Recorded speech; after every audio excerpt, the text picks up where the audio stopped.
Okay. Now, guys, welcome to today's seminar. It will be your Form 4 midterm exam seminar. And then for whoever that don't know, my name is Shirley. I believe you know that because you entered to this breakout room already. Okay, so let's start now. So first of all, what are we doing today will be okay, I tell you about the focus of the day first. Now, I will be using a tema for this one, and then our first section is I will go through with you about the formats for the SPM, because right now you're already from 4, so from 4 and from 5 they'll be sharing the same format lah. So I will be telling you the format because in BM we will have 4 papers in total. Kertas 1, 2, 3, 4. Then after go through with the formats already, there is a nota for the part that I would like to focus on later. Reason is because that I know for a lot of students that they're very confused about teacher what to study for BM actually, because BM we will only follow tema for the essay. And then we are not like other syllabus subjects like your bio, your chemistry, your maths, and then account, all of these will have the syllabus for you to refer and study to do revision. So BM is all about the basic grammar. That's the reason I have come up with some nota. It's more focused on the technique parts, on what do you need to know whenever you are doing essay, and especially because when you go to the SPM level, you will have the Ujian Lisan, isn't it? So for the Ujian Lisans, which is the speaking test and also the listening test, that's the reason a lot of students are very blur and they blank out during the speaking test because you are too nervous. So when you're too nervous, you got nothing in your mind already. It's like, oh, empty and blank. You don't know how. Why? Because you are like, force yourself to memorize the point. After the discussion, you force yourself to memorize the point, then you just vomit everything out. So of course it will not help because when you're nervous, everything gone. That's why you will need technique. So the technique is like to prompt you, to trigger you, and also to let you know about the flow. For you to store your points in the technique. So when you present that time, okay, so the first technique is what? Then you can recall about what's the point. Then the second technique, how it's linked to each other. So like how you do your essay, it will be the same as how you do the Ujian Lisan. So later I will go through the technique in details with you. Then for this one, right, the BMS, I miss out one thing, not the BMS, the nota here, right, I miss out one thing is, actually I did include the nota for BMS here, but I think I missed out to include in the isi kandungan. So you add it in. So my focus of the day is I will go through the formats with you, and then of course the technique for the essay, because most of you will be getting a complete set of paper, which is kertas 1 and kertas 2 in your midterm exam. So you will be getting the long essay and also the short essay. That's why I will go through this with you so that you will know. You will know about what would be the techniques for you to do the current.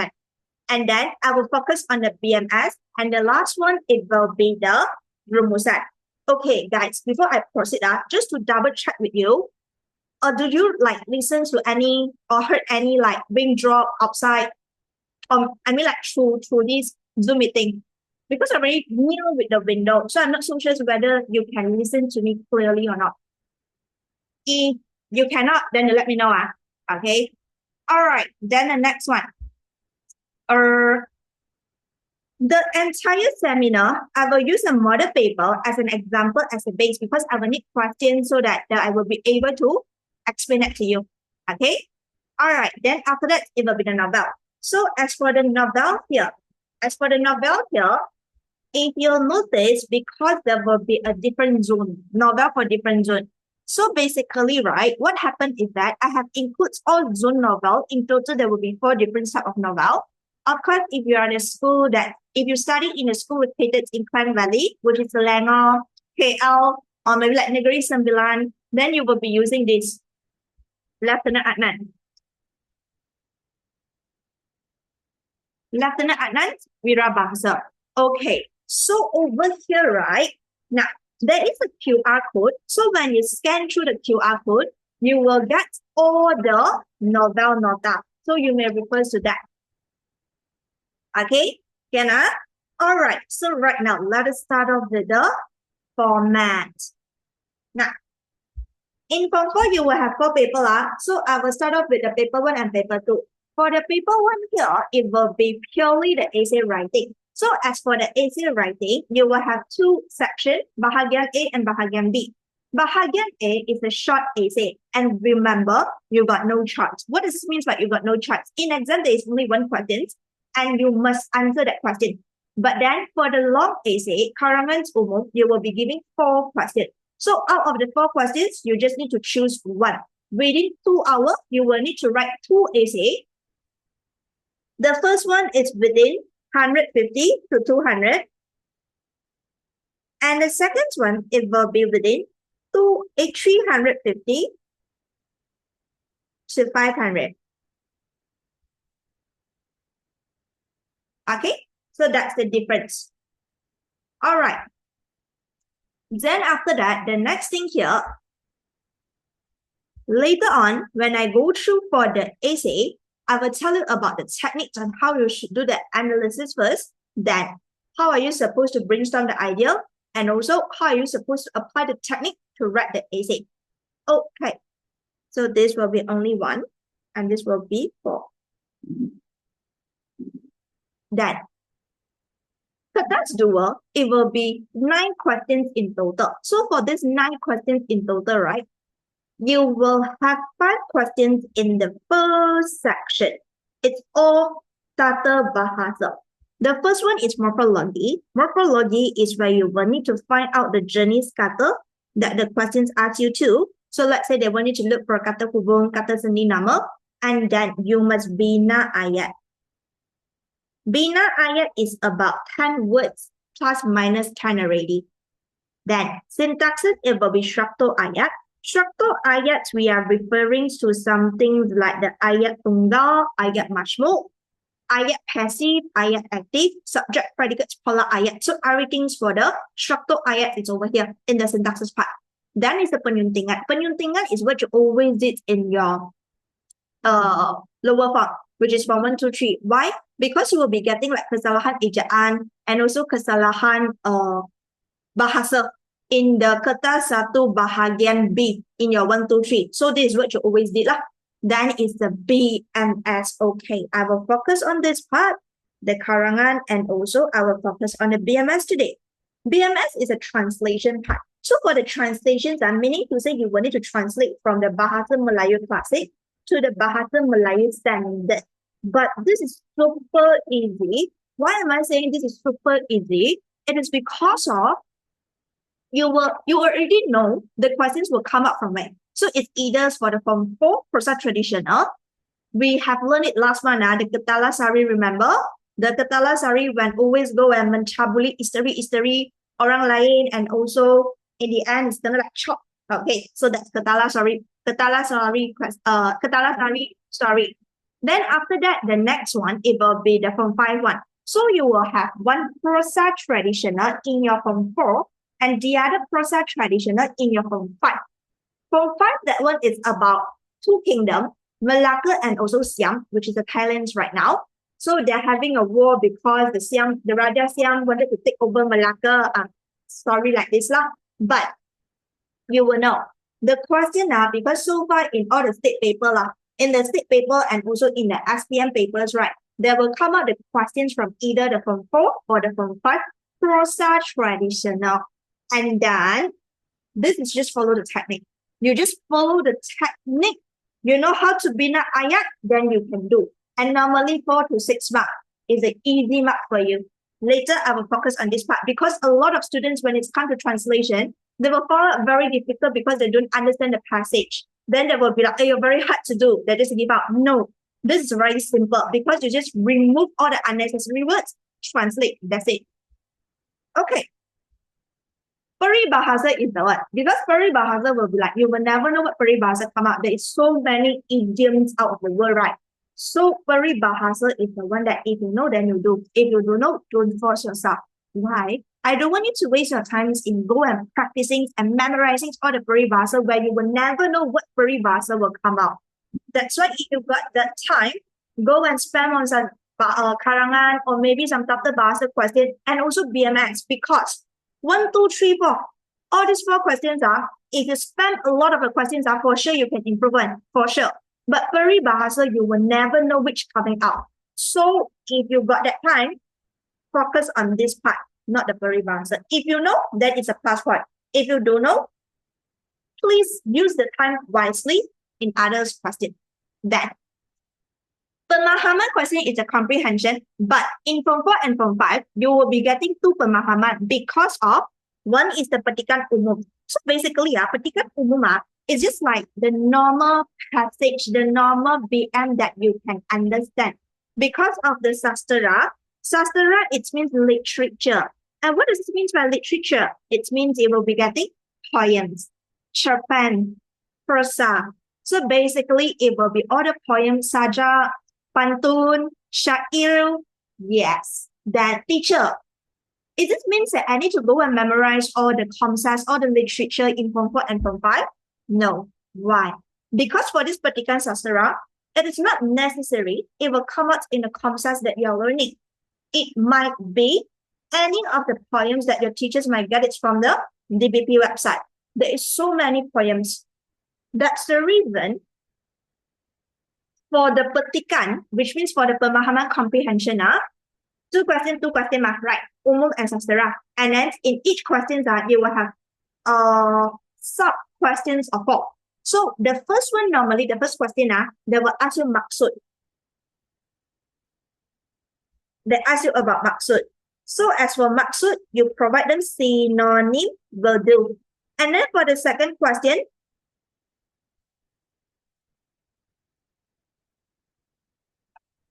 why do you need to rujukkan petikan? Because you are able to get the answer from passage. It's all about comprehension. So the answer is written in the passage. You just need to find out what they want, whether they want faktor, person, cara, or whatever they want. You go back to the passage and then you will able to get the answer. And question number 3, number 4, these two is kebat.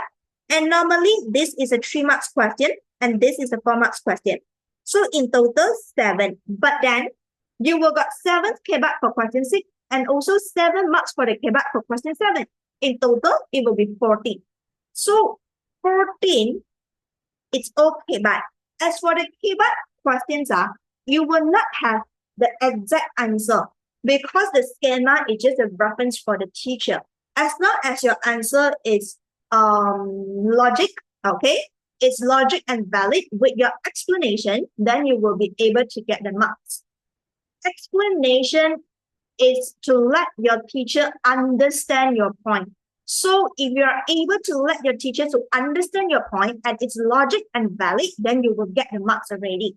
So it got nothing to do with the passage actually. It's all about your own idea. Okay, then it's the novel. So as for the novel, there will be like, it's no longer 10 marks for novel because I know that in your Form 1, 2, 3, there will be 10 marks for novel. Then you will assume another 10 marks for novel.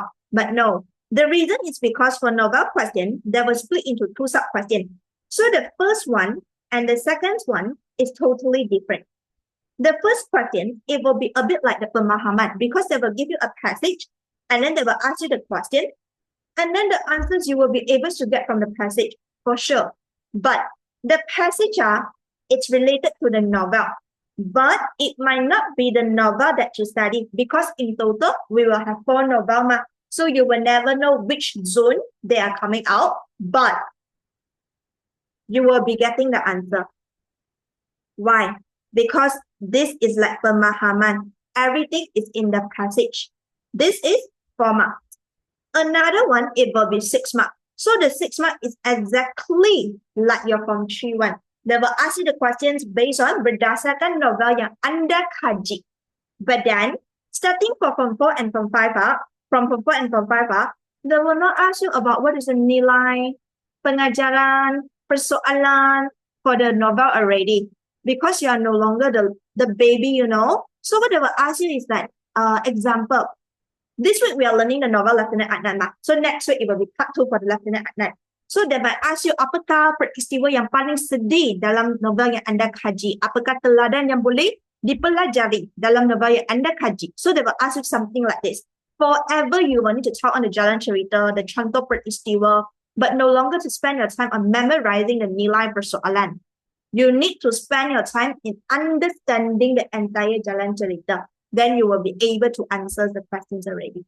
So this will be like 6 marks. Can I?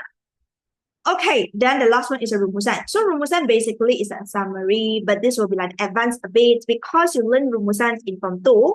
Form 1 and Form 3, there will be focus on ringkasan. Then Form 2, it will be rumusan. But it will be a bit different with the Form 2 rumusan is because Form 2 rumusan is 15 marks, 15 mark. From 4 and from 5 1, it will be 30, like double. Reason is because over here, 4 and 5, you will have at least 2 focus. And then in your Form 2, that one, it will be only 1 focus, isn't it? So this one is the at least 2 focus. So for the rumusan, I will also pay some attentions over here. It's more towards about the technique, okay? And also, what are the common mistakes made by the students? Always, and causes them to got a very low bahasa marks. So instead of like doing, line by line with you, I will let you know what are the common mistakes made by the students. So you avoid all these common mistakes. Then you can secure your bahasa marks already. Okay? So basically, kertas 1 and kertas 2, it will be something like this. Okay, so far you are clear with the formats of kertas 1 and kertas 2. Then right now, let us look at your kertas 3, kertas 4. So this is the lisan part. Bertutur mendengar, the speaking and also the listening. So for the speaking one, right, it will be 70 marks. Reason is because you will have the individual and also the group one. Okay. You will be experienced in this way. Whenever it's the individual one, remember, you will not be getting the questions like one day before or advance getting the questions. No, your teacher is on the spot giving it to you. So for the individuals one, let's say you will be going into the room, then your teachers will give you a piece of paper. So that piece of paper is like a pemahaman question. There is a petikan, the passage. So what you need to do, read out loud so that your teacher hear whatever you are talking about, whatever you're reading. Then after reading, your teacher will ask you a question. It's like the kebat question.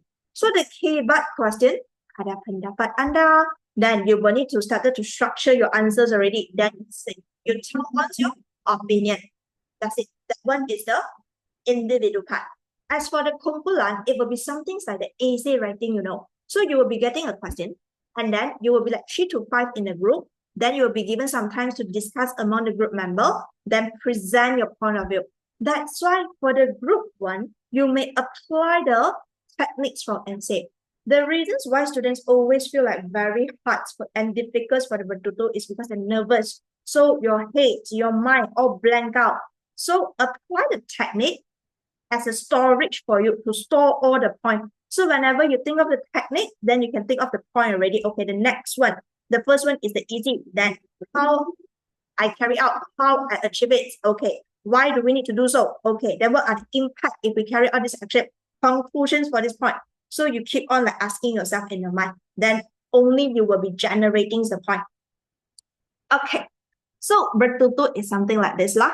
Now, always about 3 to 5 minutes per person. So here's some step. Then after that, it will be mendengar. For mendengar is listening. So listening is really very depends on the audio clip because there is one time where the school, okay, I will not expose which school, but right, they should do the listenings in the hall. They want because they will have the PA system so that the students is able to listen to the audio clip clearly. But suddenly, the PA system in the hall, there's something wrong with the PA system. So the students couldn't go to the hall and then the teachers couldn't play the audio clip for them. So what they do is that they through the, there is the speaker in each class where whenever there is somebody that make the announcement, then all the classes, they will be able to listen to it. So they play the audio clip through that one in each class. So of course, like the quality is a bit difficult for my students to listen to the audio. So by right, they will be doing in a classroom or in the hall. So for the mendengar, the process is like this. You will be given like 1 minute to scan through the question for the first question like that, to scan through the question. Then they will play the audio. While they are playing, when you are listening, at the same time, please write down the answer. Do not wait until you listen finish then you write down. You got not enough time. Then they will replay the audio. So each audio clip for each question, they will play it for 2 times. And then in each question, each exam for mendengar there will be like 3 to 4 audio. Okay, that's why this is only 30 marks. And it's very simple because you are just like fill in the blank and also like to choose like ABCD question. That's why ABCD, the multiple choice question, it will only come out in kertas 4. Kertas 1 dan kertas 2 langsung tak ada, langsung tiada objective aneka pilihan, which means a multiple choice question. It will only be in kertas 4. No more ABCD in your SPM, yeah. Okay, so basically this is the format. Any questions regarding the format? Anything you would like to clarify? If nothing, then I will proceed with the technique for the essay. Okay, now flip to your page 4 first, muka surat 4.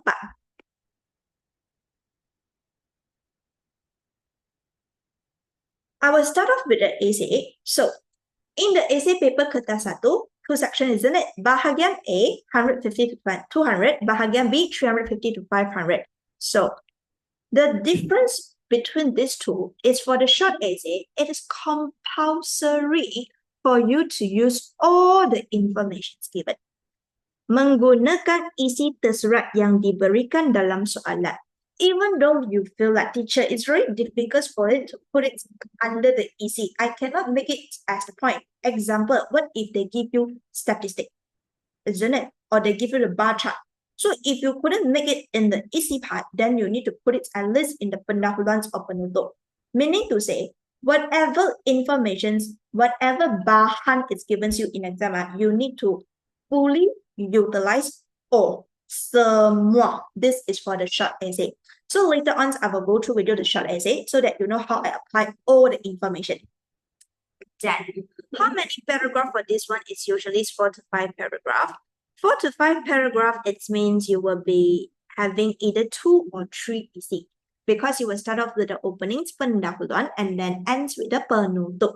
But of course, me personally would suggest my students to write 4. Reason is because that the maximum is only 200 marks. So if it's 200, you split into 4. Each paragraph is only 50 words.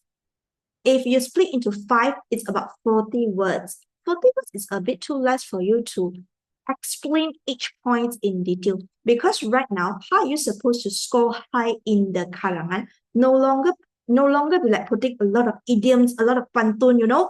It's more towards how you explain. Your teachers want to look at your explanations, the elaborations clearly. Okay, just now in the seminars, the Mandarin conducted one, I also got quite a lot of students told me that the teachers is telling them to make it like simple, but a very clear explanation. So yes, this is what the teachers want right now. Then, unless the teacher got tell you, I want you to end with pantun, I want you to start with pantun, then only you do so. Because I really got one school in Sri Petaling 1, but the students is last year from 5. Is it last year from 5? Yes, the students is, no. It's 2022. 2023. So the students already graduated. It's from Sri Petaling 2023. The teacher memang, the students told me that the teachers want them to start off a essay with pantun. Okay. Then after that, it's your karangan umum. So karangan umum, you will have 4 questions. So look at this one. You will have one is the maklumat tambahan. Then after that one is the question. Look at the questions first. From the questions, look for the TKKF. Then only you go back to the maklumat tambahan. And what is this TKKF? Here. No matter it's a short or the long essay, the very first step is to carry out these two together. Read the question at the same time to look for the topic, kata kunci, and then format. Topic, kata kunci, and format. And then what is this? Okay. Let's say, if you are writing an essay, you need to make sure is this the formative writing or just a normal essay? Karangan pendapat, karangan fakta. So, if it's a formative writing, it's like what? Syarahan, ucapan, rencana. Then basically, after you have looked through the format, the next one, it will be topic and kata kunci. Topic is like the entire essay is regarding of gaya hidup sehat, amalan membaca, amalan menabung, teknologi, gejala sosial, or what? Kata kunci is towards the isi, the main part. What do you need to write? So, if you look at your nota page 6, right? This is muka surat 6. Muka surat 6, the page 6 here. These are all the synonym untuk kata kunci, where it will really help you in analyzing your karangan question, analyzing your pemahaman question, and also rumusan. Because these are all the kata kuncis where what do you need to write for the content, the passage, okay?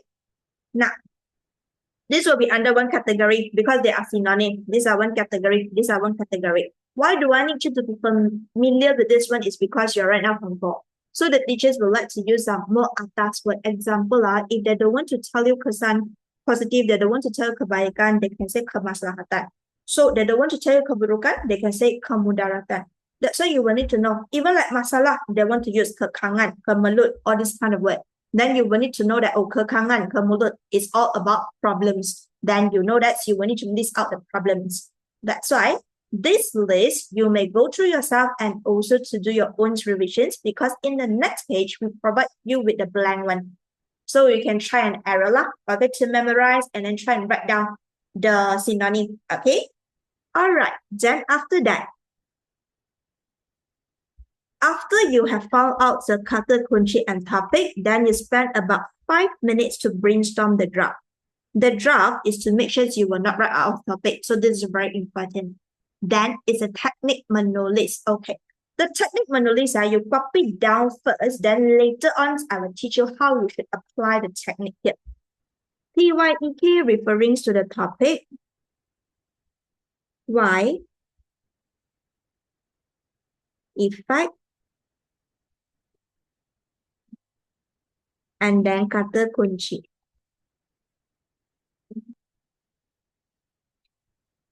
SHYEK referring to the EC, how, why,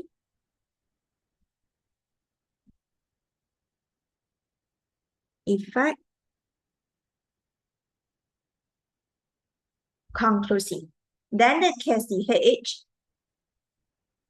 is conclusive,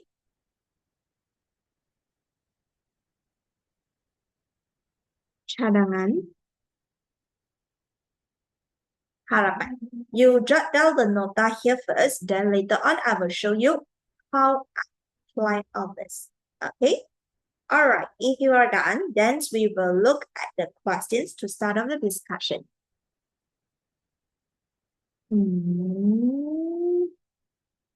Terence is not in yet. Okay.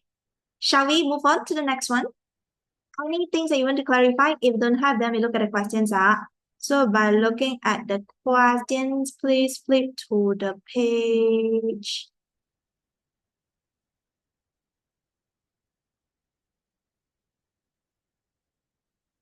Okay, page 8, muka surat 8.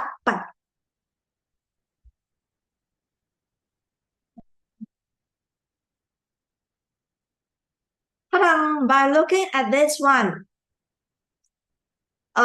we look at the bagian A, ada short essay first.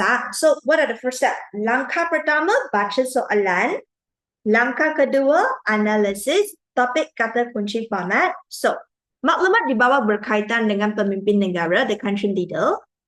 Huraikan pendapat anda tentang pemimpin negara. Panjangnya huraian hendaklah antara 150 hingga 200. So, about 4 to 5 paragraph.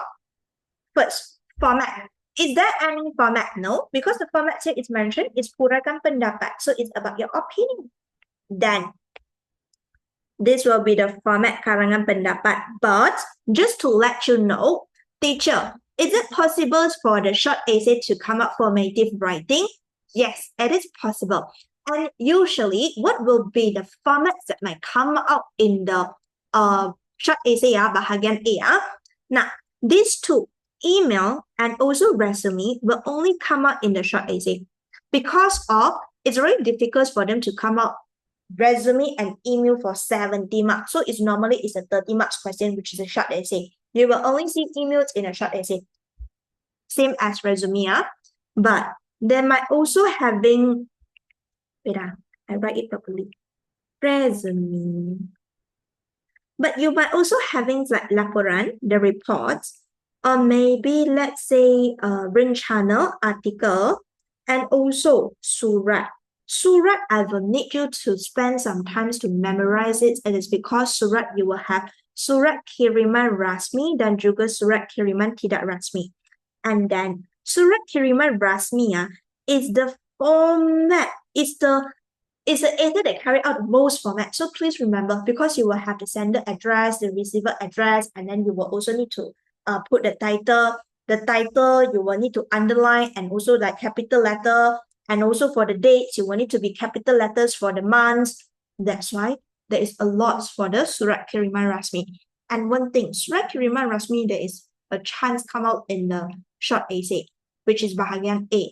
And then bahagian A, you got only one question, no choice. Whatever it's come out, you need to do. So please be familiar for at least all this. Okay? Then, now, the topic here is also very obvious because the topic here is already mentioned. It's pemimpin negara. They want you to huraikan, to elaborate your opinions that is related to what about this pemimpin negara. So pemimpin negara is our topic, but do you notice one thing is in the questions they don't really mention about what would be the kata kunci, isn't it? So whenever your questions never give you a clear kata kunci, what do you need to do? You will need to come up with this one, KFC, as the guideline for you. Okay, the KFC here not referring to Kentucky Fried Chicken. The KFC here referring to what? Kesan, faktor, cara. So you will be getting the kesan, then you'll be getting the faktor, and then you will be getting the cara. So the kesan, faktor, cara, I'm not asking you to write me a paragraph for kesan, another one's for factor, and one more for cara. No, but this one would be the guideline for you to scan through the bahan so that you know whether the given info, it will be related to the kesan, factor, or cara. What does this mean? We haven't come up with the kata kunci yet. So as at this point, we only able to come up with the topic pemimpin negara. This is your next page. And also only able to come out the format karangan pendapat or fakta because they are the same category. But we don't know the kata kunci yet. So we will need to scan through the bahan first, then only we are able to decide what will be the kata kunci, because you will need to fully utilize all the information given. Okay, the first one. This is like the sign, the root sign by telling you what? Okay, the name of the jalan. Jalan Tun Tan Cheng Lock. So Tun Tan Cheng Lock is a toko kemerdekaan like that. So for this Tun Tan Cheng Lock, okay, is the name. Then after that, we got another pictures with all the Perdana Menteris from 1957 and until 2020. So they are what? They are the Perdana Menteri, which is also pemimpin negara. Then we have a conversation. So in this conversation, it's a conversation between the teachers and the students because the students mentioned, Cikgu, bersah sungguh jasa pemimpin negara kita.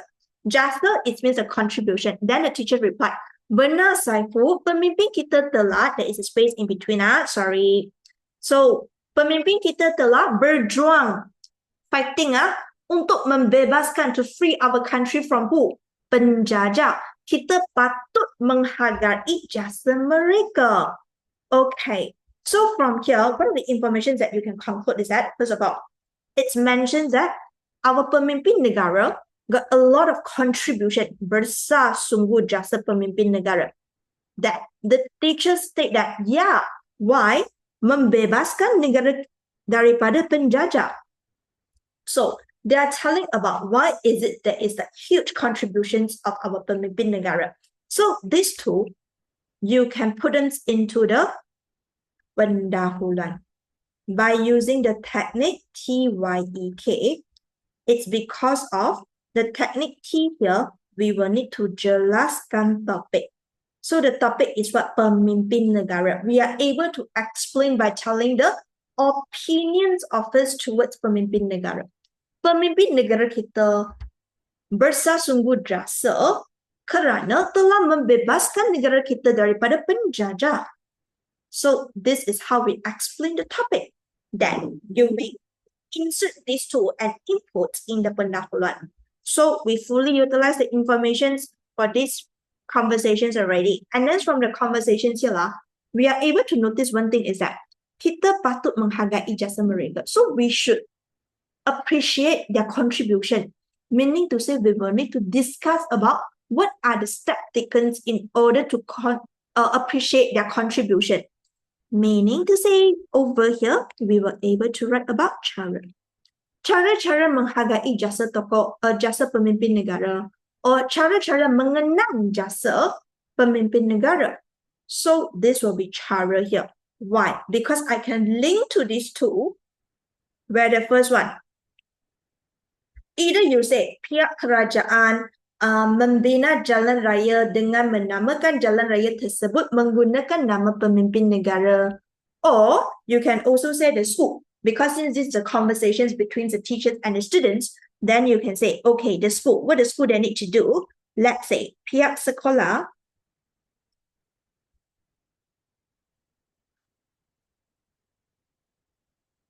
they will be able to mengadakan lawatan sambil belajar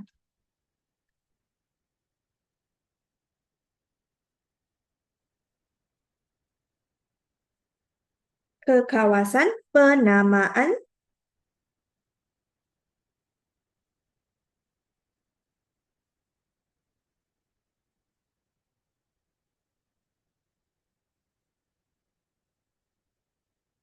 pokok pada bangunan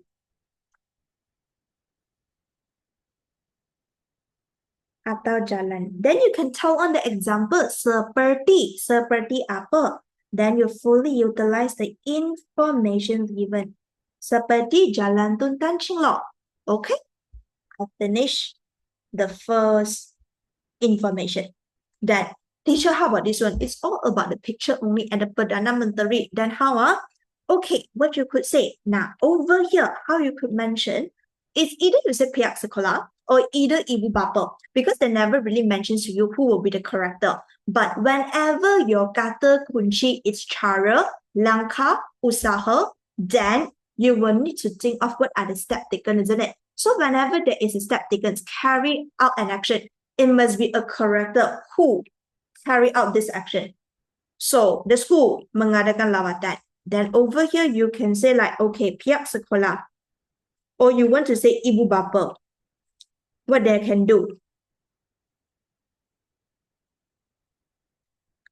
They can tell on about mengisahkan jasa atau sumbangan pemimpin negara kepada siapa? Kepada remaja. To story them about the contributions of the leaders, pemimpin negara, tokoh-tokoh negara to the younger generation. So when they know about the story, they will know how difficult the process of we are getting merdeka. So there will be more like patriotism and also perpaduan, because they know how difficult it is, and they wanted to maintain the perpaduan and also to maintain the semangat patriotism. So over here,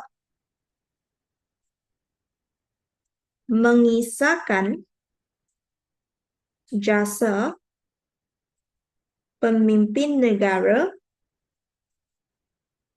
kepada remaja. So I use up the information here already. Ta-da!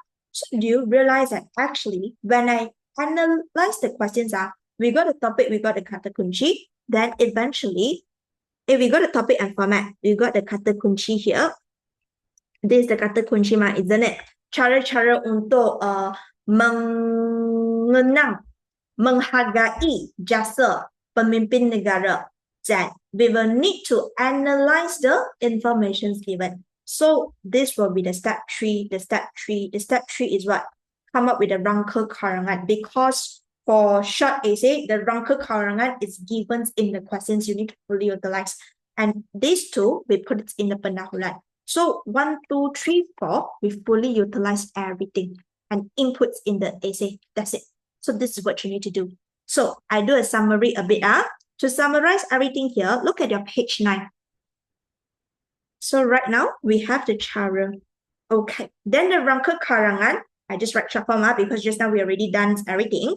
So in that 5 to 10 minutes just now, we already discussed all about the pihak sekolah. Maybe they can have the mengadakan lawatan sambil belajar. Okay, then the next one, it can be the pihak sekolah or the ibu bapa to tell them about the mengisahkan jasa atau sumbangan pemimpin negara. Kepada siapa? Of course, kepada remaja. Okay, that's it. Because you fully utilized already. Teacher, but why there is like, is it tiga lah? Okay. Just now I told you that I will recommend and advise you to write about 4 paragraphs, is it? You will have the openings and the closing and too easy. But then some of the students, they might find it difficult to do their elaborations, the explanation. So if you found that it's very difficult for you to do the elaborations and you already fully utilize everything, you got 2 points already, but you're still like hanging like 140 or just 150 or just 160, you couldn't reach until 200, then you just write 1 more point. Okay, then you just add into 1 more point. Then this point you will need to think of yourself already. So if you really need it, right? Now, I give you 1 extra lah. So it can be something like the society. Because this will be cara-cara untuk mengenang jasa pemimpin negara. So what the society can do, masyarakat, they can menitik beratkan. So basically, menitik beratkan, it means mementingkan, to emphasize, to pay attention, and to value on sambutan Hari Kebangsaan, which means the celebrations, the Merdeka celebrations, the Independence Day. Okay, why?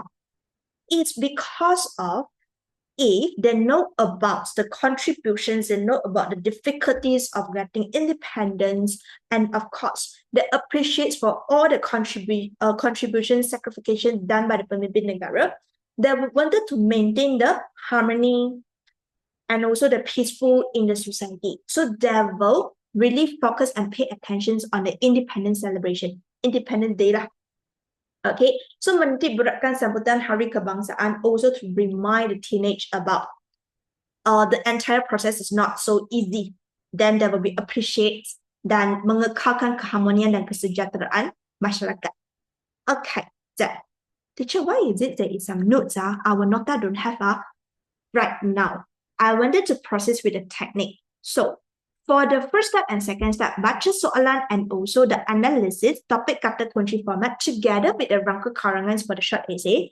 Do you have any things that you want to clarify? Can follow no blur because if you already blur, right, then you better ask So if you are not blur, then let's continue. Okay, so let us look at the next one. So when we look at the next one, it will be the technique that we use. Teacher, do we need to copy? Okay. This one is for your better understanding. It's because I write down on how I put myself with the points. Example.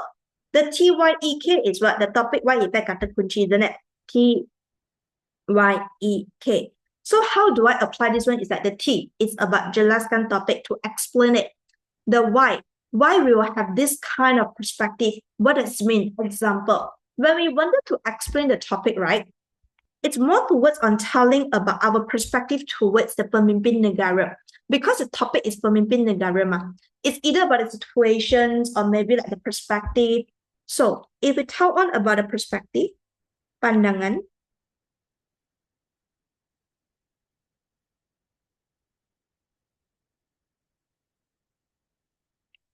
terhadap pemimpin, it will be what? Okay. Pemimpin negara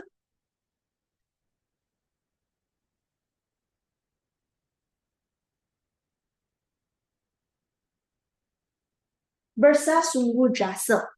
They're like really contributes a lot to the country. This is our opinions and also perspective. Then the next question you ask yourself, why?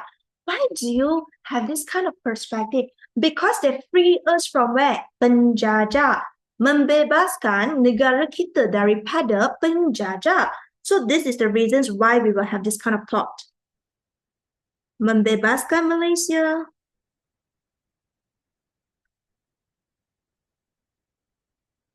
Then you will be like, teacher, where got all? Last time all the Perdana Menteri got made. Of course, the Perdana Menteri dimension is what? 1957 until 2020 ma. So the Tunku Abdul Rahman is the one. Membebaskan Malaysia daripada penjajah. Okay, that's the reasons why we have this kind of thought. And do you notice one thing? Bersasungguh jasa membebaskan Malaysia daripada penjajah. It's actually the points given. This is the points given here. I just fully utilize everything because I put it in the pendahuluan. Okay, that. Kesan jika pemimpin dihargai or diabaikan. Because the third techniques for the pendahuluan is an effect. Effect is means kesan. But effect, it can be the positive impact of the positive effect or the negative effect. So it depends on how you wanted to explain. If you say diabaikan, it means neglected, we ignore, then of course the semangat patriotisme akan luntur. It means that it will fade lah. But what if all of us appreciate our leader, okay? Then of course semangat patriotisme dapat disemarakan. It means to lead up. Everybody will be like cinta akan negara. So from here, if we choose dihargai, then it will be semangat patriotisme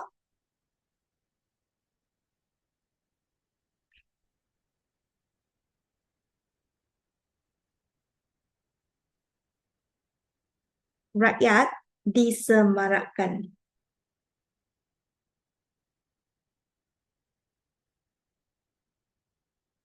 It means are able to lead up this spirit. Then the last sentence in the pendahuluan, what you need to do, you will need to copy down. Why am I saying copy down? Because you will need to repeat. Repeat what? Repeat again your tajuk. The tajuk is the combinations of your kata kunci and the topic. So the kata kunci here is what? Cara. So the topic here is what? Pemimpin negara.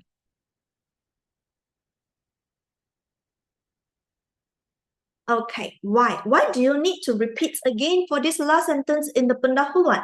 Because the next chapter, the next paragraph is what? The next paragraph is easy, isn't it? So for the easy, you will for sure like the first is it. Okay, what is the chart already? That's why before you start the ECR, you remind the teacher again and also to tell the teacher, okay, right now, the next paragraph onwards, it will be related to what point? Then your teachers know that you're very close with the topic already.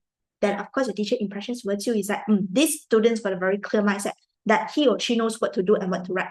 Okay, so I will do one complete paragraph for the pendahuluan. So later on for the isi and also penutup, I will just go through the technique like this because I wanted to go through with you the BMS and also the rumusan. Okay, so I will show you one complete paragraph for the pendahuluan. Okay, if you got anything you want to clarify, then you ask me in the chat box, yeah? Why is it so fast all the time? Now, over here, the first one, I will start off with I will combine my technique of T and Y. So I will just make it in a sentence because it's a short essay, yeah? So we have the words limitation. I will direct start. Pemimpin negara. So this one is jelaskan topik. Bersasungguh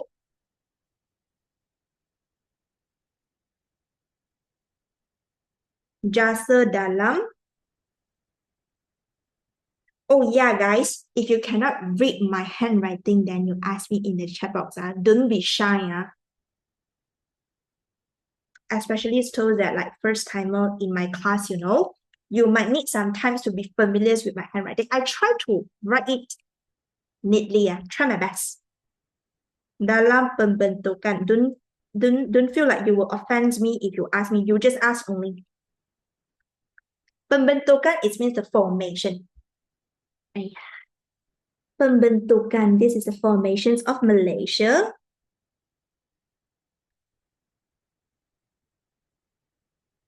Kini yang berdikari. So, of course, Malaysia, we are already independent.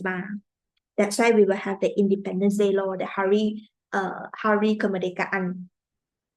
Kerana, then I combine with my why. Mereka membebaskan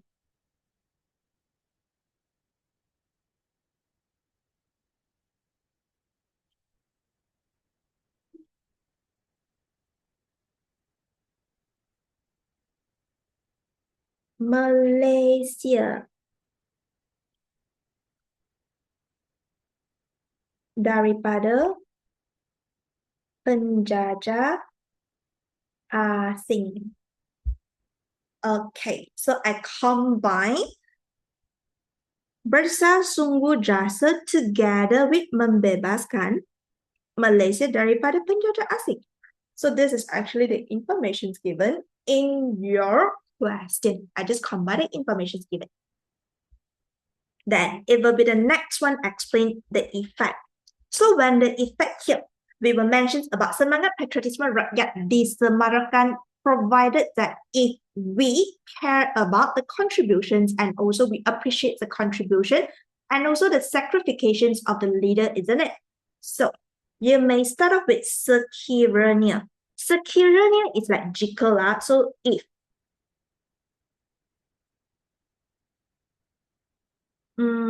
sekiranya you can use anak Malaysia or you want to use anak watan also can.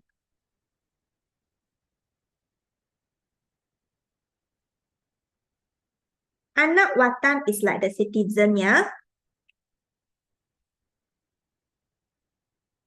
Menghargai jasa dan pengorbanan. Jasa is the contribution. And pengorbanan, it means the sacrification.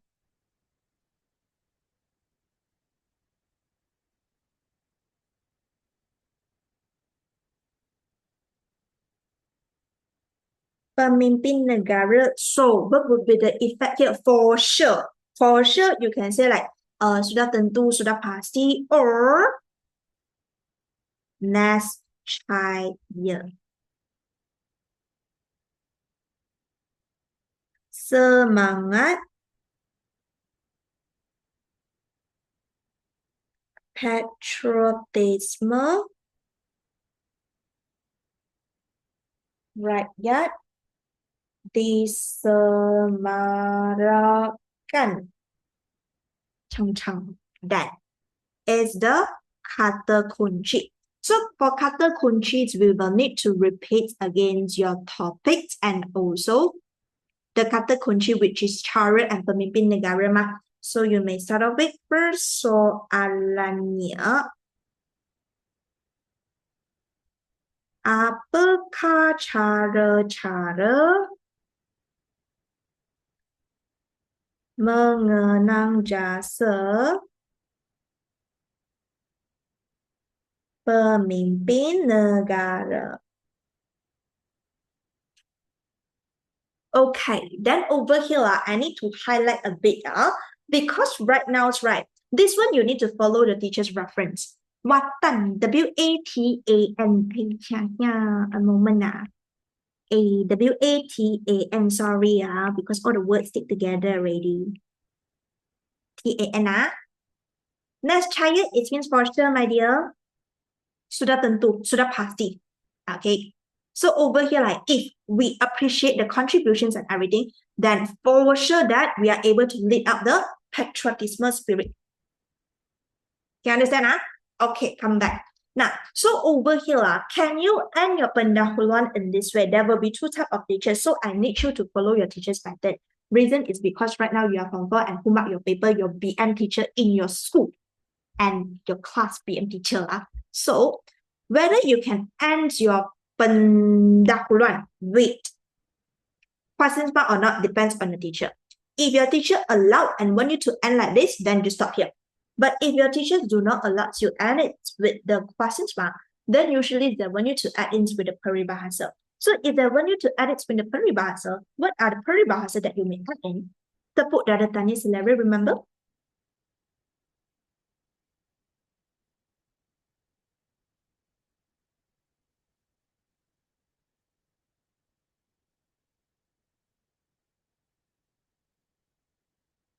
Tepuk dada tanya selera, it will be like to think twice or to think carefully, to brainstorm carefully about the answer for the questions that we ask. So over here, whether you need to put in this peribahasa, it depends on your school teacher.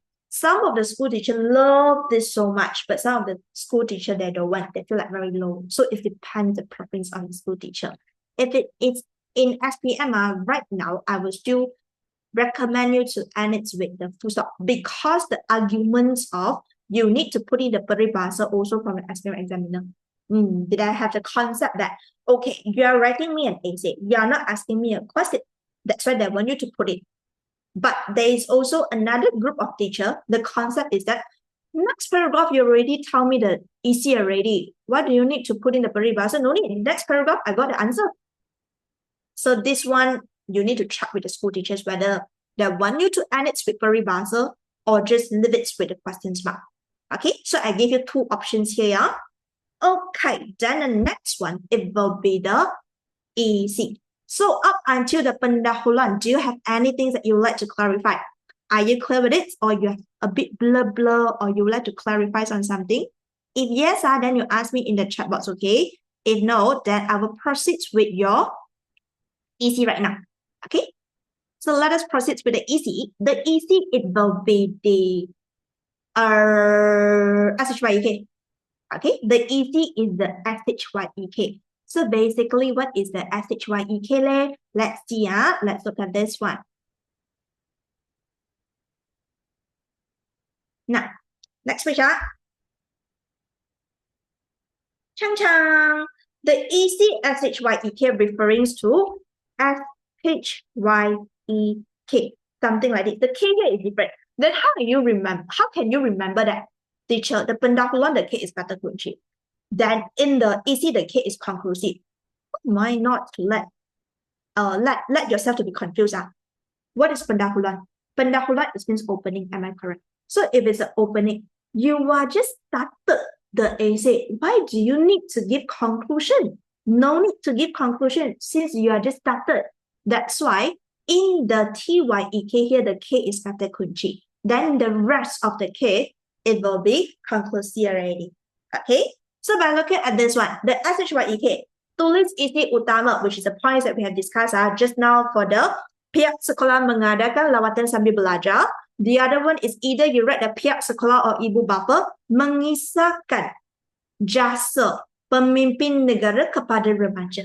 Then after that, how they can do so? Okay, so I just take one example. Let's say if I'm taking the one that the ibu bapa or the pihak sekolah one, either one, which is mengisahkan, to story them.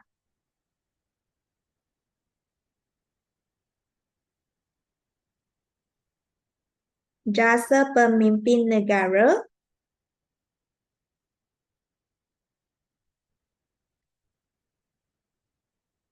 kepada siapa? Kepada remaja. But actually remaja you can say what?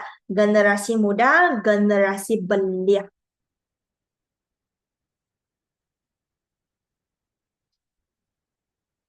So we have remaja, generasi muda, generasi belia. That will be synonym. Then how? How can we do so? Bagaimana? Okay, instead of just a storytelling session, so maybe they can show them like the documentary. So for this one, cara is how? Menunjukkan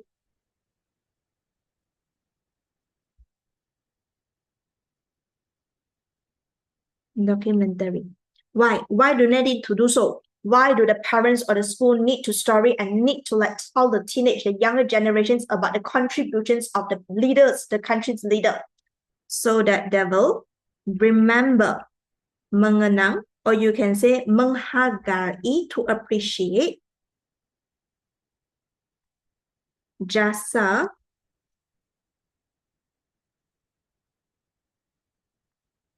pemimpin negara.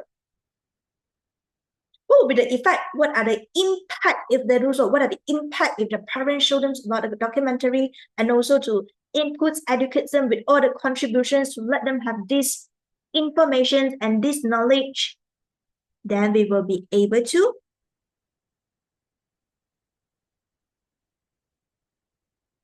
either you say menyemarakkan semangat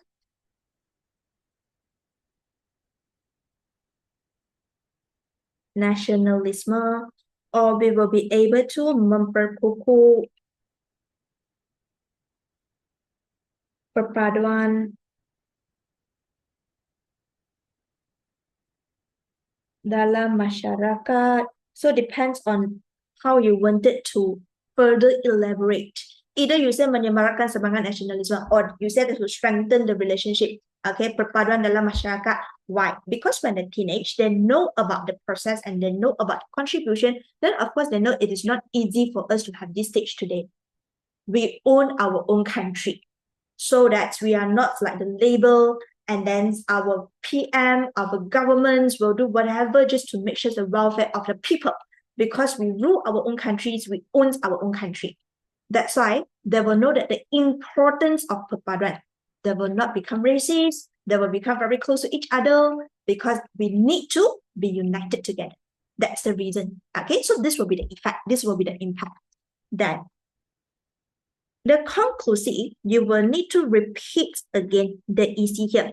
So the EC is about mengisahkan jasa, isn't it? So it's like to story them, to let them know. So who do that? So if you say the parents do that, you just like repeat again to conclude the entire paragraph. Only the paragraph, not the topic. Ibu bapa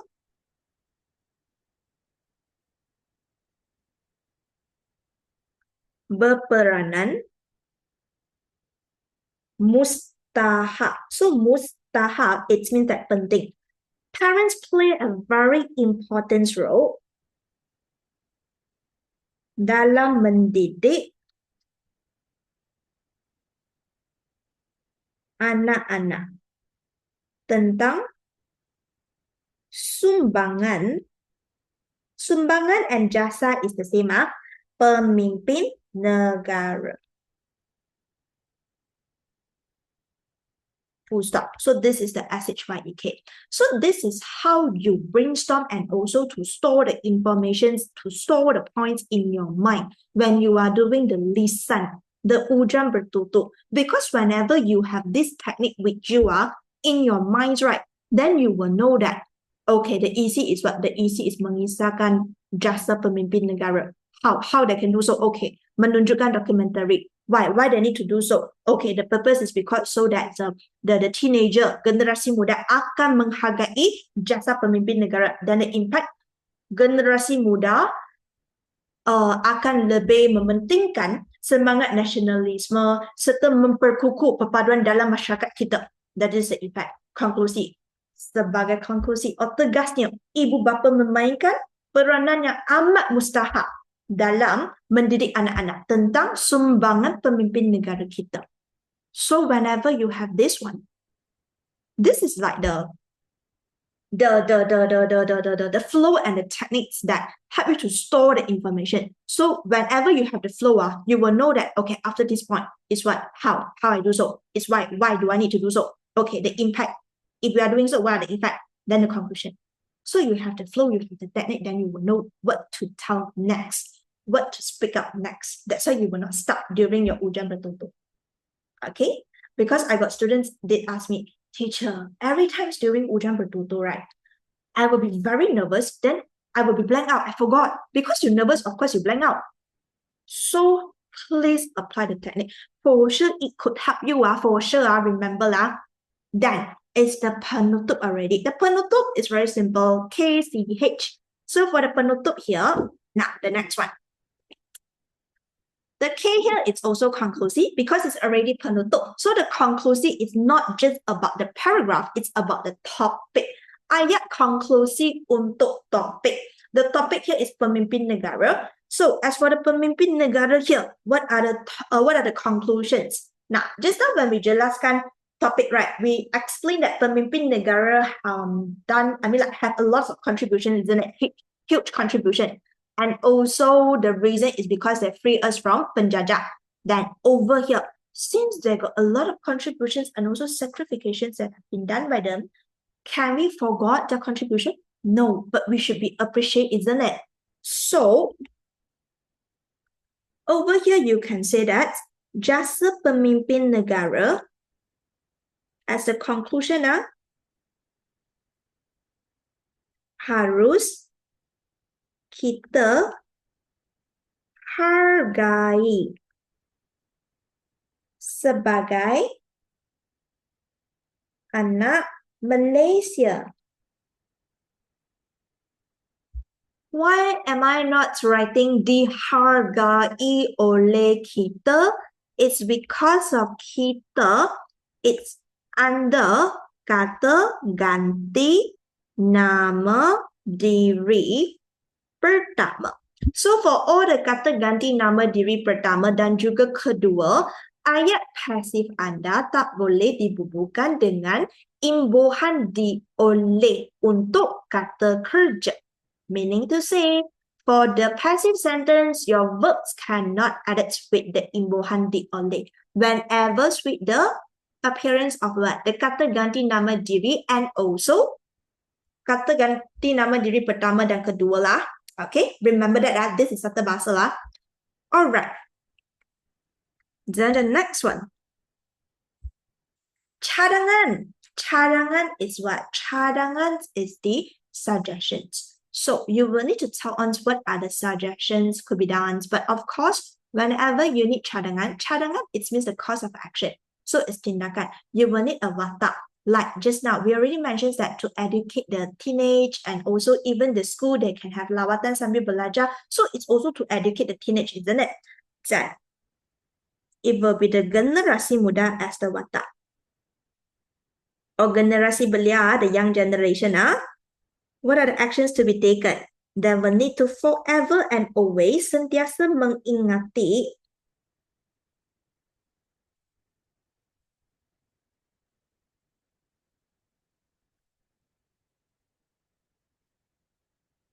pengorbanan, contribution, pemimpin negara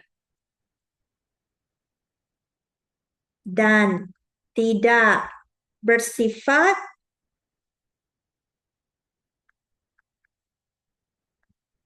perkauman. Bersifat perkauman, it means racist. So, tidak bersifat perkauman, it means they are not racist. So, right now, you are telling that, okay, generasi belia harus sentiasa mengingati pengorbanan pemimpin negara dan tidak bersifat perkauman. Dengan itu, dengan tindakan tersebut, then it will be the kesan positif. The kesan positif is that keharmonian dan kesejahteraan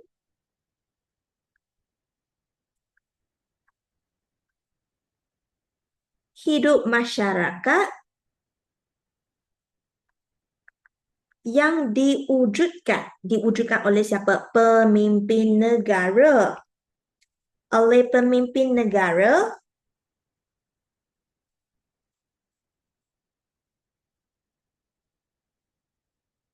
dapat diwariskan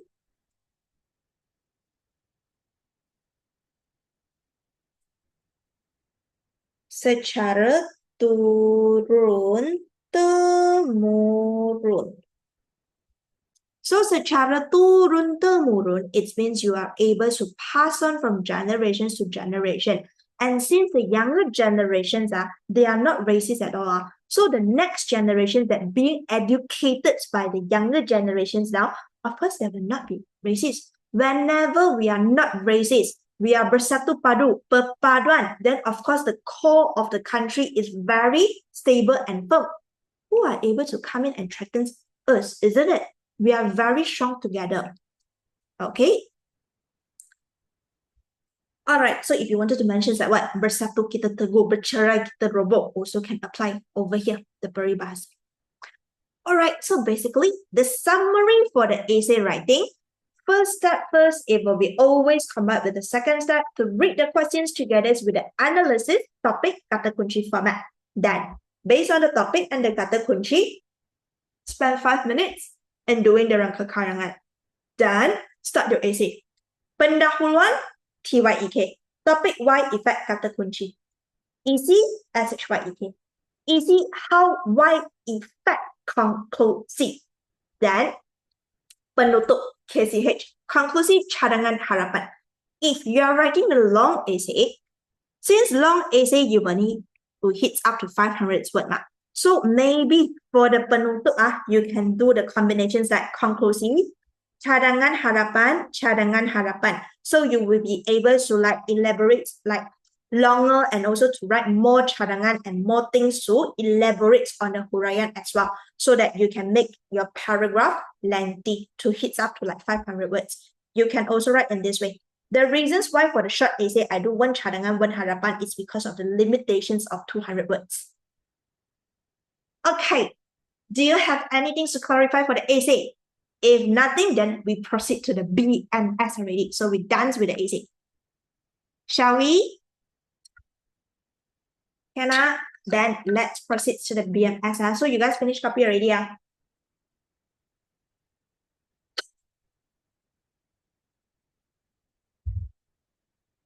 Okay, so let's continue. All right, so let's continue to the next one. Now, before I start off the BMS practice, the latihan, let us look at the nota a bit first so that you will have a big picture on why is it teacher keep on mentioning BMS so easy? Because it's really easy, my dear. Okay, you look at page 4. Muka surat 4. Go back to your page 4 first. This is your muka surat 4. All right, so by looking at this one, now, just now I told you during the explanations about the format, when I go through the format out, I told you for the BMS questions, it's either they will get the questions from your Form 4 process traditional or the Form 5 process traditionals, am I correct?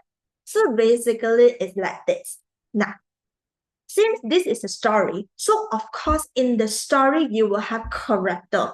Character is like watak. That's why in each sentence, please find out the character. Then after the character, you will need to find out the actions done by the character or the actions taken by the character. So this is the character.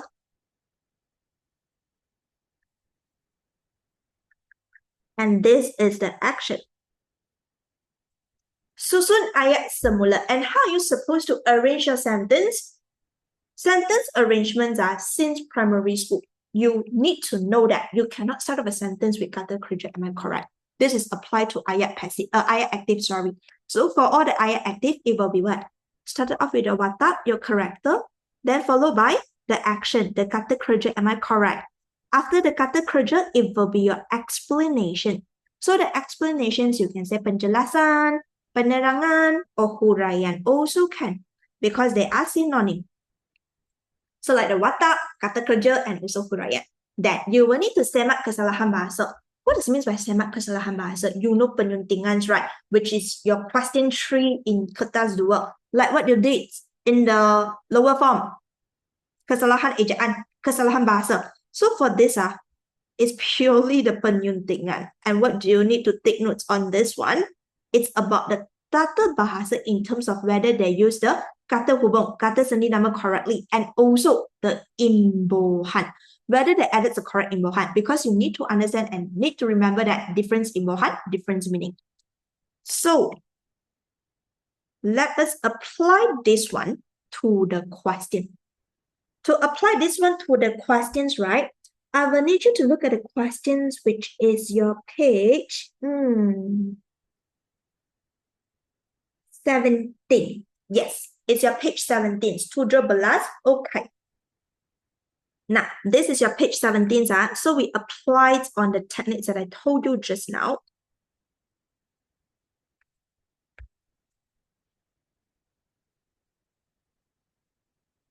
Ta-da! Okay, the very first step whenever you are doing this one, what do you need to do is to bracket out how many sentences in the questions given. Why do you need to bracket out how many sentences in the questions given? So that you got like three sentences in the questions, then you just translate to 3 sentences. So if you like got 10, then you translate into 10. This is to avoid you are confused of that. Okay, so right now let us bracket out on how many sentences we have here first. So first of all, okay, it will be like, let's break it out. 1, 2, 3. Why 1, 2, 3 is because of this is like a conversation, a dialogue. But then I will follow all this tanda baca. Okay, I will follow all this tanda baca so that you will not confuse. We will follow all the tanda baca lah. Then before I start, there is one statement I need to make it clear is because there will be two types of teacher. So two types of teacher is like how? First of all, you will see quite a lot of marker, hatta, or syahadan in your BMS. So whenever you see marker, hatta, syahadans, right? Now, the first type of teachers want you to translate. To translate its mean, they want you to make it to become like a lalu, or maybe like kemudian, or maybe like seterusnya, something like that. Some of them maybe like selepas itu also lah, because it's a story ma. Then the other ones we have pun. So pun here, it means juga. So listen up. Now, first type of teachers want students to translate into either of it, lalu, kemudian, seterusnya, or jika, like that, okay? But the second type of teacher is they want the students to remove everything, to eliminate all these words from the passage. So when you translate, no need to put all like lalu, kemudian, seterusnya, juga, no need. And I am the second type of teacher. Reason is because I don't want to confuse my student. So we just do it in a minimized way in terms of just to minimize and eliminate all the unnecessary words so that you will not be that confused. You're not so sure that you will be confused that teacher, when to translate? Teacher, can I use lalu? Can I use kemudian? Because lalu you can only use in the middle of a sentence. You cannot use lalu to begin a sentence. Kemudian can, but lalu cannot. So you just remove everything unless your school teacher want you to translate. Then if your school teachers want you to translate, then you need to follow their patterns because they mark your paper. But SPM, follow my pattern so that you will not be that confused. Example, let's start now. Now, like the first one. The first sentence, I will just remove all the unnecessary thing. So remove all the unnecessary thing. I remove marker. Okay. And also, I will remove pun. Remove pun. Okay. Then, to find out your watak. So to find out the watak, the first sentence here is temenggong. What is meant by sembah? Sembah is also like bercakap like that, but sembah is whenever any of us is talking to the king. Just like whenever we meet the kings, we need to like greet the king. So it will be like, oh, the king, like that. So this will be the greeting part, or maybe when we talk to the king. Teacher, meaning to say the sentence started off with kata kerja lah. Yes, it is. So you will need to rearrange like watak and then kata kerja. So this will be the kata kerja, but I will not change it to menyembah. Why? Because if I change it to menyembah is actually the kata kerja transitive. So kata kerja transitive, it means that you will need to have an object or pelengkap straight after the kata kerja. The kata kerja cannot stand alone. Let's say you cannot stop at adik sedang mencuci. This is the wrong sentence because for mencuci, you will need to mention mencuci baju, mencuci kereta. So you cannot just stop at mencuci. Same concept apply to menyembah. So right now, what should we change to? Bersembah. Bersembah, you no need to put any of the object or pelengkap. That's why my sentence will start off with temenggong.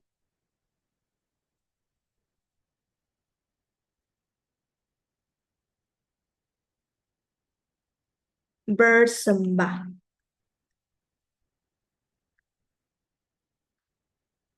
Then follow the tanda baca. Daulat Tuanku Shah Alam, I will just follow because this is like the title of the person. It's like the name like that. So I will just follow this one. Daulat Tuanku Shah Alam. Okay, Patik menyuruh orang berkawal semalam tadi. Patik is whenever we are talking to the king, isn't it? Then we will address ourselves as Patik. Menyuruh orang berkawal, berkawal, it means go and jaga, to guide. Semalam tadi, semalam is yesterday, tadi is just now. Just now I call Just now I already asked people go and got the places yesterday. Yesterday already happened. So doesn't make sense, isn't it? Remove this one. Patik menyuruh orang berkawal semalam. Follow the tanda baca. Seorang tak bertemu. I mean, no one. Okay, none of them. Meaning to say, but. Tetapi, tiada seorang ditemui. We never found anybody. We never found anyone that patik hamba itu. Patik and hamba, both of them under kata ganti nama diri pertama. Would you use patik and hamba together? No. So patik and hamba, which one to choose? Right now we are talking to the king, isn't it? So very obvious, we will be using patik, of course. So remove hamba. Patik. Okay. So we got the watak here, the patik. Then after that, hairan, it means like curious. So you feel very curious, which you will have the berasa. This will be like the kata kunci. Then it will be your explanation. Patik berasa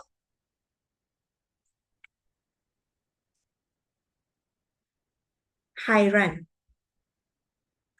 akan penjuri. Okay, penjuri whether you need to change actually some of the teachers will accept penjuri because right now we are still using the terms penjuri. It means like pejuang, askar, tentera, warrior, like that. But some of the teachers want you to change to askar upahan. But teacher, can I still remain as penjuri in SPM? Yes, you can do so. Okay, but just that some of the school teachers, they will ask you to change to askar upahan, but some of the teachers will ask you to remain penjuri because they also understand the theory that the more you change, the more confused the students will be. That's why they ask you to just remain. Itu. Okay, then. The next one, I will remove marker and then I will remove all the marker here. First, theta is actually like speaking, to talk and to speak. But this one will be used by the king. Because theta, it will be like the instructions given out like that. So basically, your watak is baginda. The kata kerja is theta. The same concept applied. So it will be baginda bertita.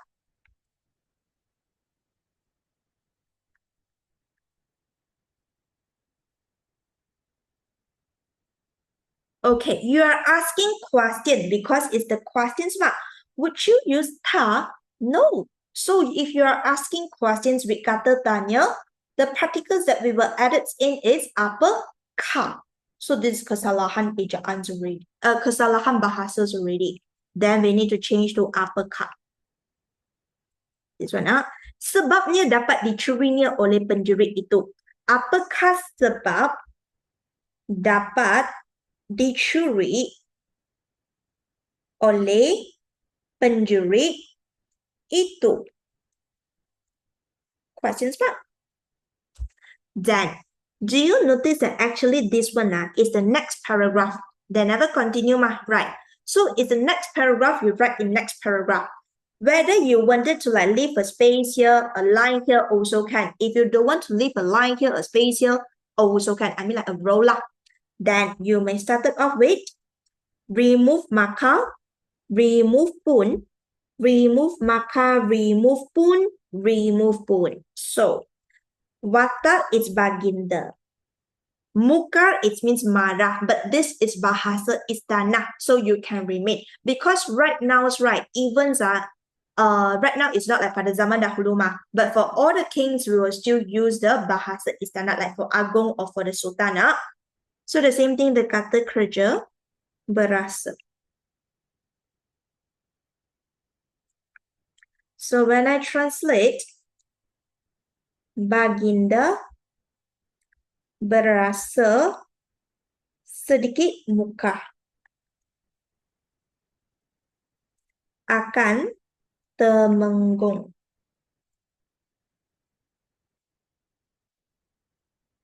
Dan baginda menyuruh and memanggil, both of it is what? Kata kerja. Would you combine these two together?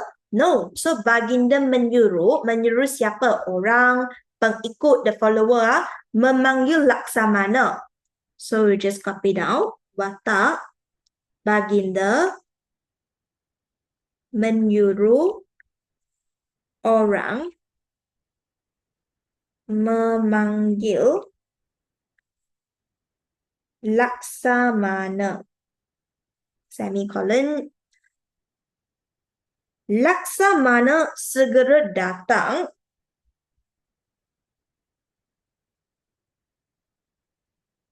You just copy and paste only actually.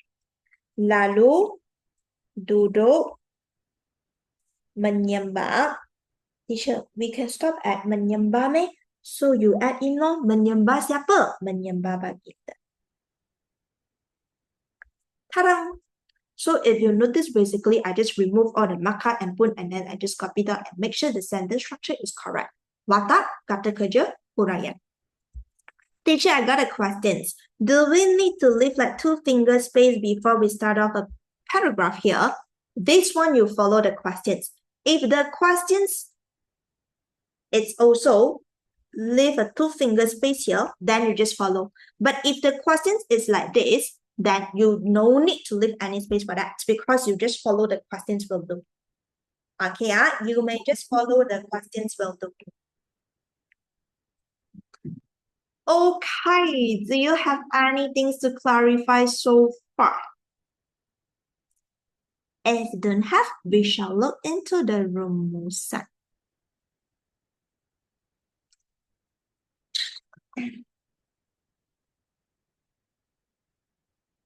Okay, I know that, after the lunch and then it's like, oh my God, teacher, the curriculum finished. And after that is the BMS.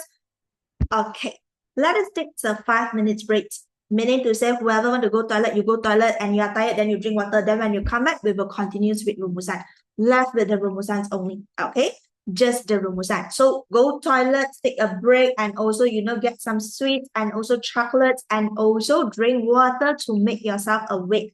Another 13 minutes will do, 25 minutes when you come back. So over here, a 5 minutes break. Let us start off the class with, now 29 already, okay lah. 5:35 sharp. We will go to rumusan. Okay, 5:35 sharp. We will discuss the rumusans. I will go through with the templates and also some common mistake that made by the students, so to make sure you will not, make this kind of common mistake and let the teacher to deduct your buzzer marks. Okay, anything you may clarify with me in the chat box, and then I'll come back to later. So go toilet, take some water, take some candy, and also some chocolates to make yourself awake. See you in 5:35 later. Okay.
Hello. So guys, let's continue with this one. Nah, so let us continue with the rumusan, the last part already. Yeah. Okay, so for the rumusans, let us continue with the nota first. I need you to flip to your page 5. Okay, by looking at the page 5, over here. Now, for the page 5 here, rumusans, no matter you are good in Malays or you are bad in Malays, for the rumusans, it could help you to secure your mark. Because in total of 30 marks, how many marks you will need to secure is about 25 and above. So basically, whatever you did in Form 2 is very similar, in which the 30 marks is like this, yeah. You will split into further pendahuluan, the opening, 2 marks. After that, this one is the EC. EC will be 16. After that will be the penutup, another 2 marks. And the last one is the bahasa, another 10 marks here. So, for the pendahuluans, what you need to mention is basically it's about the focus. The focus is the combinations of your kata kunci and also topic. So this one is the combinations of your kata kunci plus topic together. So let's say, example is like, okay, right now, cara-cara memupuk amalan menabung.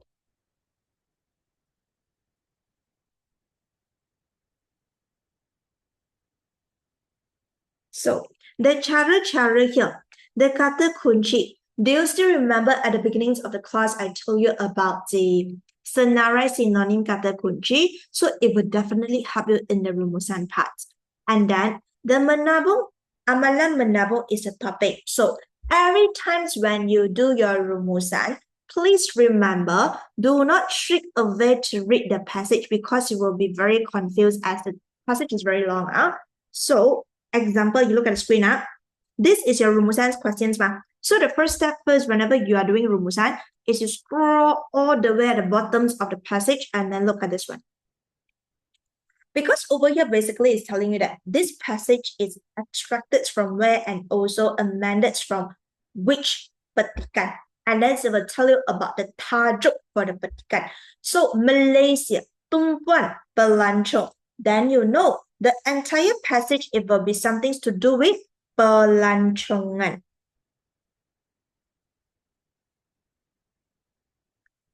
That's why this passage, this rumusan is something to do with pelancongan. You found it already. Then you found your topics already. So when I come back to this one, okay, you got the topic. So pendahuluan is just to mention and state down your kata kunci and the topic to let the teacher know. So far in exam, you will be getting a minimum of 2 focus. This is confirmed. And then a maximum of 3 right now. And then just now in the previous seminar, I do have a student that she asked me, teacher, is it possible to have 4 focus in rumusan? Okay. Now, this one I need to link to the next first, which is the EC. For the EC, you need to have a total of 8 EC. And then 1 EC is 2 marks. That's why a total marks for EC, it will be 16. 8 times 2, then it will be 16. Then, how do you identify it will be 2 or 3 focus? It's always come back to the statements of minimum 2 isi daripada kategori yang sama. Kategori yang sama, how do we identify this will be in the same category? Example over here. This is the same category, this is the same category, this is another category. So after you have read through the bahan, because for rumusan, the first bahan for sure is petikan, for sure. Then after that, you will be getting like 2 or 3 bahans in the question. The second and the third ones, it can be picture, it can be statistic, it can also be poems. The literature part, syair, pantun, sajak, it can be a. So after you have like scanned through all the bahan, it's all the bahana, then you will need to conclude on how many EC you got in terms of, okay, the first bahan, I got cara. Then the first bahan got how many cara? The second bahan got how many cara? And the third bahan got how many cara? So when you accumulate all of it together, you have at least 2 cara in the question, then caras will be the focus. So this is what this means by minimum 2 isi daripada kategori yang sama akan menjadi satu fokus untuk rumusan. Then, still remember just now the questions I give it to you, the students that asked me in the previous seminar, is it possible to have 4 focus? The theory is like this. It will be minimum 2 isi, then it will be counted as 1 focus. How many isi needed in your rumusan? 8 in total. 8 divided by 2, it will be 4.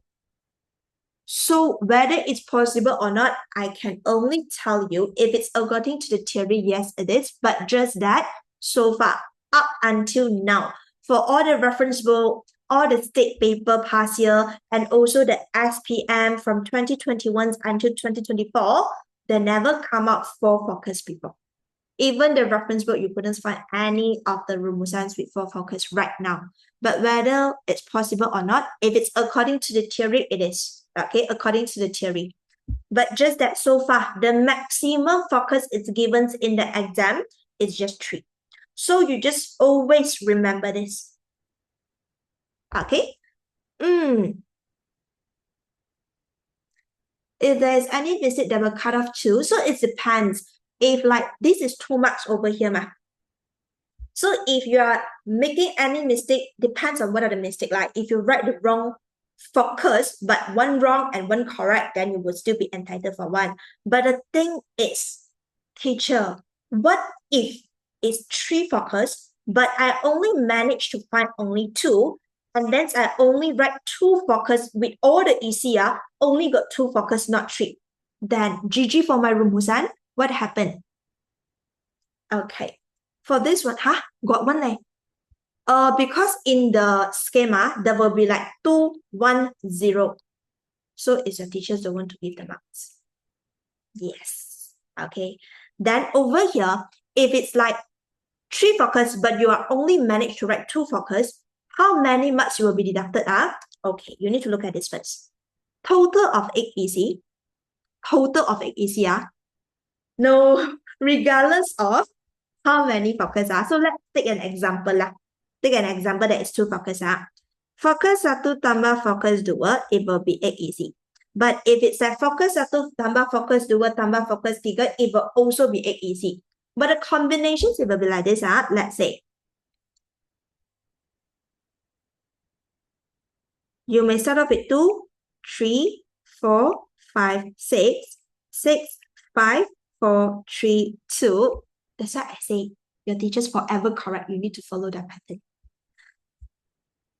2 plus 6, 3 plus 5, 4 plus 4, 5 plus 3, 6 plus 2, you will have the total of 8. So, you must also start off with a minimum of 2 because the combinations can never like 1 plus 7 or 7 plus 1. Meaning to say for each focus, you will need to write at least 2 EC in your rumusan and answer because you must fulfill with this rule. So you see, if let's say there is 3 focus. So if it's for 3 focus, right, your combinations might be in this way. Okay, the combinations for 3 focus are focus 1, focus 2, tambah focus 3. You will need to have 8 EC as well, isn't it? So maybe your combinations, it will be start off a minimum of 2. 2 plus 2 plus 4. 2 plus 3 plus 3. So no matter how, it will be 8. Of course, you can terbalik and everything lah.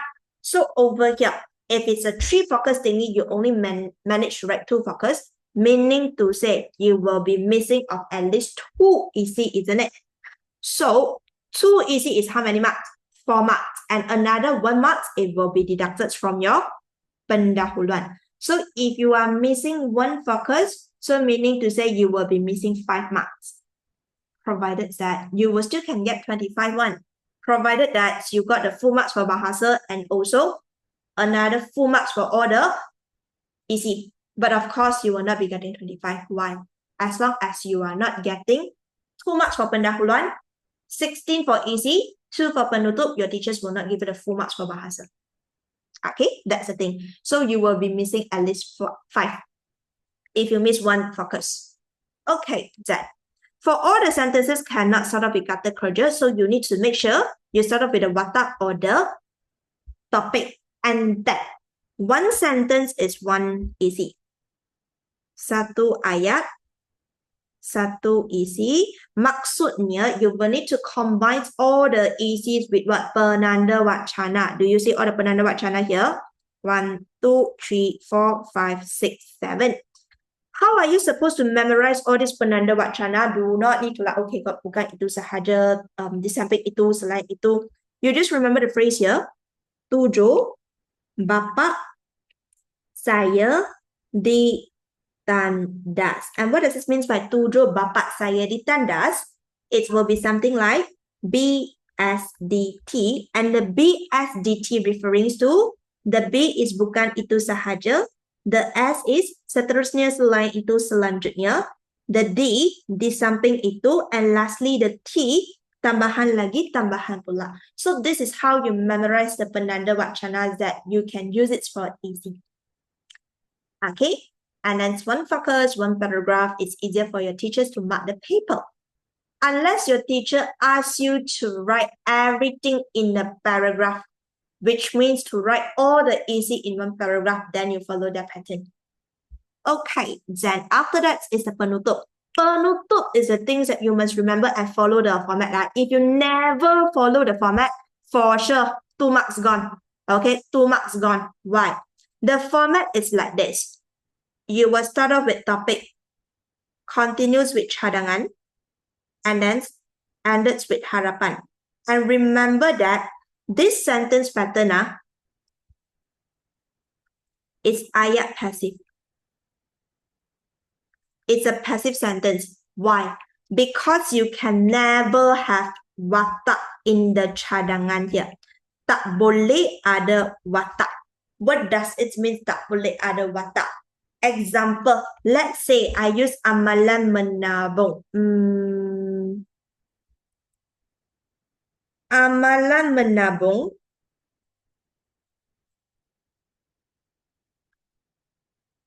harus diamalkan supaya and agar you choose either one. Never write with untuk or kerana because your teachers want to look at these two. Either one and they are the same. Supaya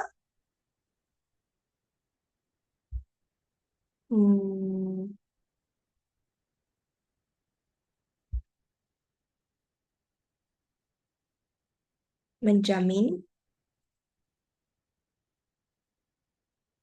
kestabilan keuangan remaja.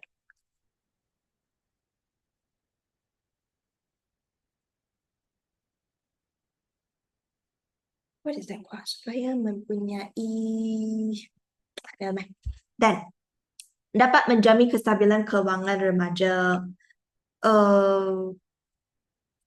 What I want to say. So over here, right, have to notice one thing is I never mentioned that diamalkan oleh siapa. Diamalkan oleh remaja. Whenever your teacher see diamalkan oleh remaja, meaning to say your cadangan got watak already, then bye-bye.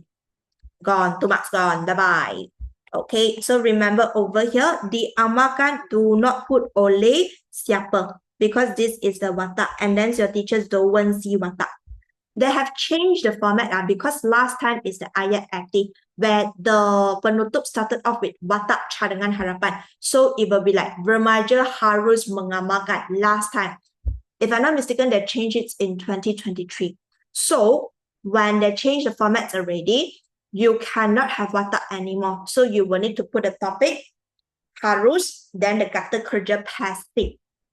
Tak ada oleh siapa. Then is your huraian. Okay, remember that. Teacher, no watak, but over here got watak all. Harapan can. If you want to put, no problem. But just the cadangan tak boleh. Cadangan tak boleh. And this is ayat passive. And here are some examples to show you that what if it's an issue positive and what is an issue negative.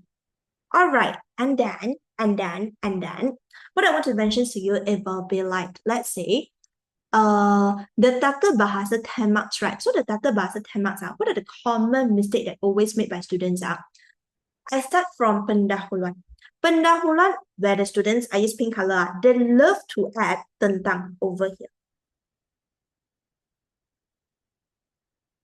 Rumusan membincangkan tentang, then the focus, then it's wrong. Why? Because according to the tata bahasa rules, whenever your imbuhan men pair with imbuhan men I and men kana, okay, then after imbuhan men I and men kans, right, you cannot put kata sendi nama. And tentang is one of the kata sendi nama. So kata sendi nama is preposition. And always apply this because penyuntingan, they love to test you this also. So we will never say membincangkan tentang, menjelaskan tentang, but we can say menjelaskan bahawa. Why?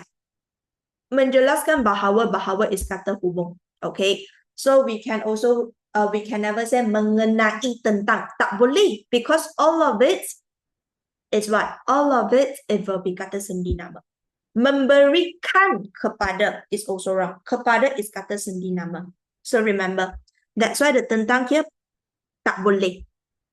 This is a common mistake that made by students. After that, in the focus part, right?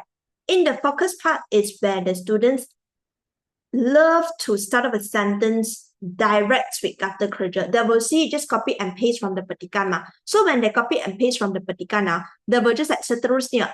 Let's say, amalan menabung we say like ibu bapa menjadi suri teladan. Seterusnya, menjadi suri teladan kepada remaja. Of course cannot. Because if you started off a sentence with kata kerja after the penanda wacana, it also considered as ayat tergantung. Ayat tergantung means a meaningless sentence, a sentence that are not complete. So, other than didak sebahasa marks, your teachers might also not give you any of the isi mark. Because ayat tergantung, it doesn't give any meaning. So, your teachers can also not give you the marks for the isi. Remember, for all the sentences, either you start off with watak, character, or you start off with topic. Okay, remember that. All right, then after that, students love to write ialah adalah. Can you use ialah adalah? Can. But when you use the ialah adalah, which is a kata pemberi here, you can use ialah provided after ialah it must be a kata nama. Can never be kata kerja, can never be any single other jenis kata. No, only kata nama. And your teacher is very particular for ialah. After that is adalah. Adalah actually, it's only applied after adalah can only put kata adjective or the kata sendi nama. Meaning to say, you can never put a kata kerja. No kata kerja. That's why if you want to put kata kerja, it will always be like, adalah untuk memberi, adalah untuk menjamin. That's why you will need to put a kata sendi nama in front. Okay, so over here, I will not recommend you to use ialah adalah. Always stick to this one. Termasuklah include. Okay, then next. It will be what? It will be the penutup already. For the penutup here, the common mistake made by the student is kesimpulannya, please follow. Don't change. Don't ever change. Whatever that highlighted in yellow, you just follow. Because your teachers want to see all these words. Of course, for harus, you may change like perlu, mesti. But just that, this harus, this kata bantu, is the kata bantu that generally accepted by most of the teachers. So if you put harus for sure, it's correct. But sometimes if you put like perlu, mesti, not necessarily fit into the sentence. So just follow the template here. And one last thing, and also the ones that are very important is supaya and agar is the same thing. So you only choose one. But the tata bahasa here that I need you to remember is after supaya and agar, remember you cannot put kata kerja straight after supaya and agar. Have you noticed one thing? This one is kata kerja, isn't it? That's why I added with dapat. Dapat is kata bantu. This is the tata bahasa. If I write supaya or agar menjamin kestabilan kewangan remaja, then the bahasa marks is gone. Kata bahasa after supaya and agak can never put kata kerja. That's why you will need to add in the kata bantu. This is also the common mistake made by the students whenever you are writing out an essay. Students always make this kind of mistake one. So remember, never make this mistake because the bahasa marks, this is how you should secure it. Okay? All right. Now, before I end everything, I just want you to double check that for the novel, right? Because I know that I got some students from outstations. So for the novel here, it will be in page, wait, soon. Page 25, this QR. I need to make sure it is work for you. So can you scan this QR and then tell me whether you are able to access to the file or not? If I end it later, then you cannot get access to the file, then it will be very troublesome. So you try and tell me whether you are able to access to this QR to get the nota or not. After this one, another one up. This is the nota. This is the nota for the novel. Then the other one is the answer for this model paper. So just now, like the rumusan and also the karangans and also for all the syntaxes pemahaman, everything, it's included in this QR. So can you check and then let me know in the chat box whether it's accessible for you or not? Or else later it will be very troublesome for you.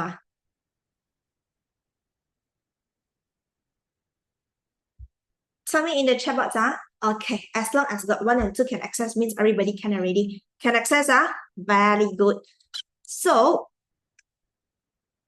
boleh, bagus. Boleh. Okay, so over here you may go through the questions for the model paper and also some of the exercise and then refers to the answers in this QR code.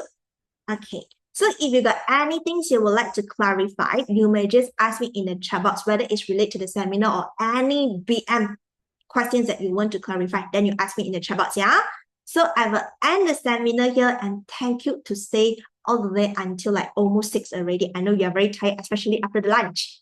If you got anything you would like to clarify, then you just ask me in the chat box. And then good luck in your coming exam. Okay, so bye-bye.